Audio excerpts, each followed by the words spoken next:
जय हिंद दोस्तों, आप सभी का स्वागत है आपके अपने सैनिक वेलफेयर यूट्यूब चैनल में। दोस्तों, गवर्नमेंट एम्प्लॉय होना बड़ी बात है और सेंट्रल गवर्नमेंट के एम्प्लॉय हो तो और बड़ी बात है।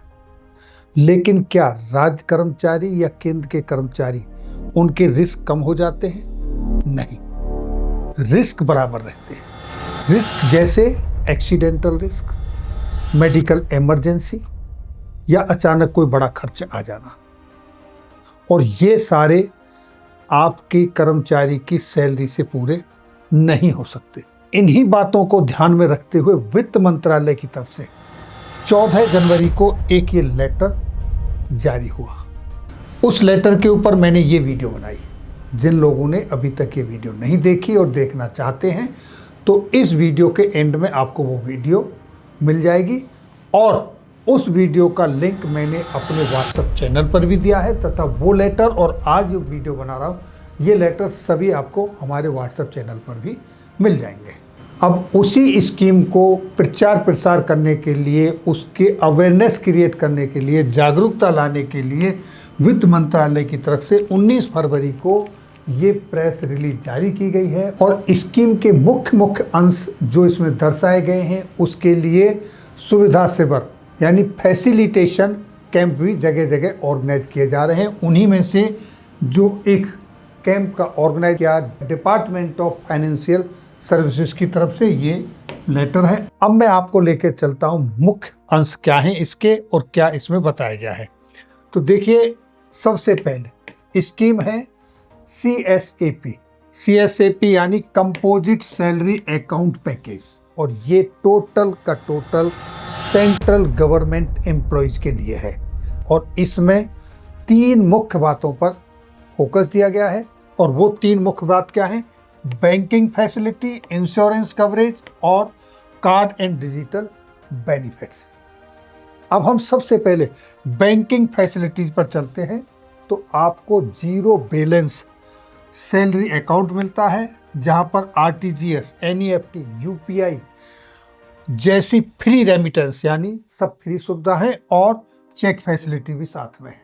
इसके साथ ही आप लॉकर लेते हैं बैंक में, वहाँ पर भी आपको कंसेशन मिलता है। दूसरा, आप लोन लेते हैं घर बनाने के लिए, एजुकेशन के लिए, कोई गाड़ी खरीदने के लिए, या फिर पर्सनल लोन लेते हैं किसी अपने पर्सनल एक्सपेंसेस को, खर्चे को पूरा करने के लिए, तो वहाँ पर भी आपको इंटरेस्ट कम मिलता है।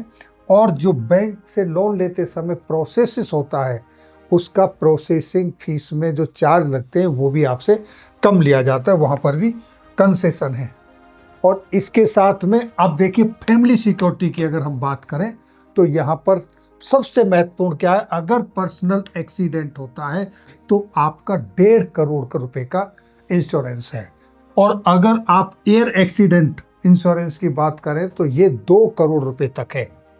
और किसी भी दुर्घटना में परमानेंट या पार्शियल डिसेबिलिटी होती है तो वहां पर 1.5 करोड़ रुपए तक की फैसिलिटी दी है, 1.5 करोड़ रुपए तक का कवर दिया गया है। Next, term life insurance benefit 20 lakh रुपए तक का है, और साथ में टॉप अप का ऑप्शन आपको मिल जाता है। नेक्स्ट, हेल्थ इंश्योरेंस सेल्फ या फैमिली के लिए base plus top up option भी दिया गया है। ये जो मैं बात कर रहा हूँ ये सिर्फ और सिर्फ सेंट्रल गवर्नमेंट एम्प्लॉयज के लिए वित्त मंत्रालय की तरफ से निकाला गया है। तो साथियों, ये सिर्फ नंबर नहीं है जो आप देख रहे हैं, आप इसे एज ए नंबर काउंट मत कीजिए। ये उस समय काम आते हैं जब घर पर सबसे ज़्यादा ज़रूरत होती है, यानी ड्यूटी निकलते वक्त घर वालों का भरोसा यही होता है कि सिस्टम आपके पीछे खड़ा है, आप इंश्योर्ड हैं। ये आपके रिस्क को मेट करने के लिए ये स्कीम गवर्नमेंट ने लॉन्च की है।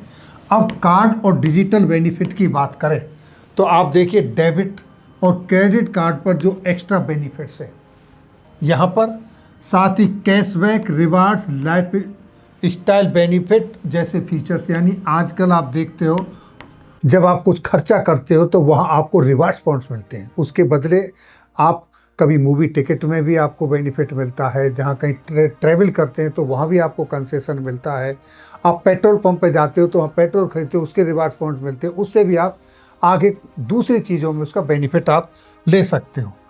तो आपको क्या करना है, सबसे इम्पोर्टेंट बात यह है, अपने सैलरी अकाउंट वाले बैंक से पूछिए, वहाँ पर जाके क्या पूछना है कि CSAP एप्लीकेबल है या नहीं, यानी कि आपका जो अकाउंट है कंपोजिट सैलरी अकाउंट पैकेज आपके यहाँ पर है या नहीं। अगर है तो आप उसमें कन्वर्ट हुइए। दूसरा, इंश्योरेंस टर्म लिखित में समझिए, सिर्फ पूछ लेने से नहीं, आप उस चीज़ को डॉक्यूमेंटरी देखिए। सम इंश्योर्ड, एक्सक्लूसिव, प्रीमियम और क्लेम प्रोसेस, सारी चीज़ों को प्रॉपर लिखित तरीके में लीजिए और समझिए। नॉमिनी और KYC अपडेट रखें अपना, नॉमिनी पक्का मेंशन करें, KYC अपडेट रखिए अपना।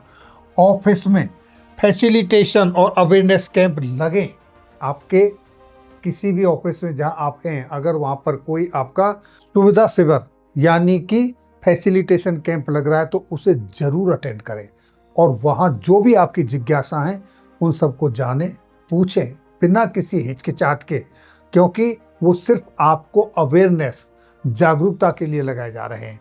लेकिन ये जो प्रोसीजर है ये मैंडेटरी नहीं है, आपके कंसेंट पर है, आप इस पर जाना है या नहीं जाना है, मैंडेटरी नहीं है। लेकिन जब आप जागरूक होंगे और आप कंपेयर करेंगे तो आपको जहां बेनिफिट मिलता है आपको वहां जाना चाहिए। ये जो स्कीम है ये आपके लिए बेनिफिशियल है।